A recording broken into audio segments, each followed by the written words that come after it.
Le miel est-il vraiment bon pour le corps? Ou ses bienfaits sont-ils exagérés?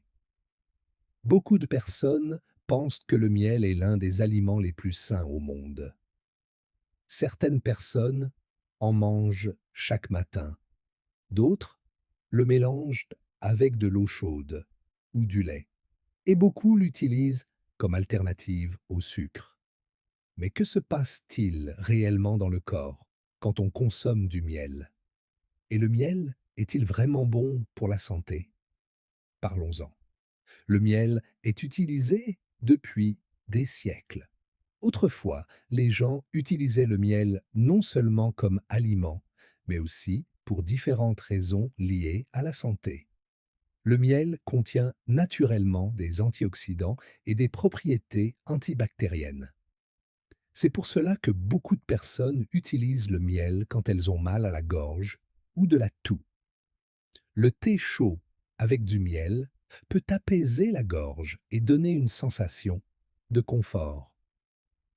Le miel peut aussi donner de l'énergie rapidement. Comme il contient des sucres naturels, le corps peut utiliser cette énergie assez vite. Certaines personnes consomment donc du miel avant le sport ou au petit déjeuner.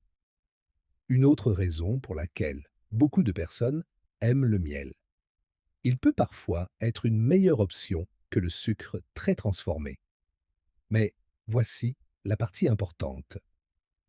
Le fait que le miel soit naturel ne veut pas dire qu'on peut en manger sans limite. Le miel contient quand même beaucoup de sucre.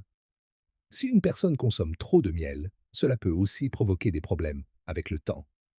Par exemple, prise de poids, hausse du sucre dans le sang, trop de calories, effet négatif sur les dents.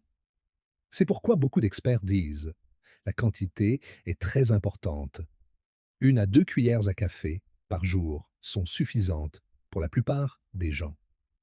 Certaines personnes boivent le matin de l'eau chaude avec du miel et du citron.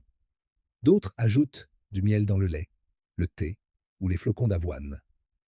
Mais il reste important de limiter la quantité totale de sucre dans la journée, même lorsqu'il s'agit de miel.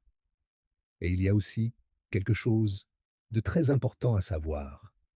Les bébés de moins d'1 an ne doivent pas consommer de miel. Leur système digestif n'est pas encore complètement développé. C'est pourquoi les médecins déconseillent le miel aux nourrissons. La bonne nouvelle, c'est que consommer avec modération, le miel peut être une meilleure alternative au sucre classique, surtout si vous essayez déjà d'avoir une alimentation plus saine. Plus d'eau, plus d'aliments naturels, moins de snacks transformés, parce qu'au final, votre corps réagit à tout ce que vous lui donnez. Alors, le miel est-il bon pour la santé? Oui, mais seulement en quantité raisonnable. Trop de n'importe quoi peut devenir mauvais pour le corps. Comment préférez-vous manger le miel? Avec du thé, du lait ou simplement seul? Écrivez-le dans les commentaires.